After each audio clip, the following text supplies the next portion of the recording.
السلام علیکم نئی ویډیو سره تاسو غلکلی وئ امید لرم چې تاسو ټول به روز رو خوشحاله وئ ژوند په مزو کې به وئ شهید ادریس صاحب د مفتي سرداري حقاني صاحب باره کې نوی بیان راغو په هغه بیان کې شهید ادریس صاحب داسې کمې خبرې وکړې چې هغه خبرو سره د مفتي صاحب بچي ډېر زیات په ژړا شول خو ورسره شهید ادریس هم بیا په ژړا شو دوستانو شهید ادریس صاحب کمې خبرې کړي دي هغه ټولې خبرې درسره په دې ویډیو کې شریکوم د دغه رنګې نورو معلوماتي ویډیوګانو لپاره زمون خبر میډیا چینل سبسکرایب کې تلې نشان څخه مخه وخی چې زمون خاري اواني معلوماتي ویډیو تاسو ته په اسانۍ سره ملاويږي شیخ ادریس صاحب د حضرت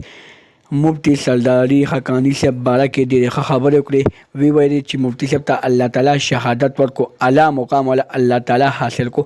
دوستانو وایي چې مفتی صاحب خو شهید شو خو مونږ ته اوس پکار دي چې مونږ د مفتی صاحب د دې یتیمانانو بچو خیال وساتو د دې یتیمانانو بچو خیال به څوک ساتي د دې یتیمانانو بچو خیال به موږ ته ساتو دوستانو چې موږ ته دغه یتیمانانو بچو ته ونه ګورو موږ ته دغه یتیمانانو بچو خیال ونه ساتو دا یتیمانان بچي به څوک ساتي دوستانو د دې یتیمانانو بچو لپاره حکومت ته یو خواست کوو چې د دوی چانده مقرر کړي په هغه چانده کې د دوی داسې قسمه خلجات اوچت کېدی شي چې د دوی داسې قسمه خلجات اوچت کېدی شي دوستانو چې په هغې کې د دوی وظیفه راغونډې شي دوستانو همدغه رنګې شیخ ادریس صاحب وایي چې موږ د حکومت پاکستان نه دا گزارش کوو چې حکومت پاکستان د مفتي سرداري حقاني صاحب زامنو ته یو داسې وظیفه تیاره کړي یو داسې وظیفه ورته شروع کړي چې په هغه وظیفه کې د دوی څه داسې قسمه کار کېږي چې د دوی ګزاره پکې خامخا کېږي د دغه رنګې نورو معلوماتي ویډیوګانو لپاره زموږ خبر میډیا چینل سبسکرایب کړئ د اندیشان څخه مخه وخی چې زموږ خبري اواني معلوماتي ویډیو تاسو ته په اسانۍ سره ملاويږي والسلام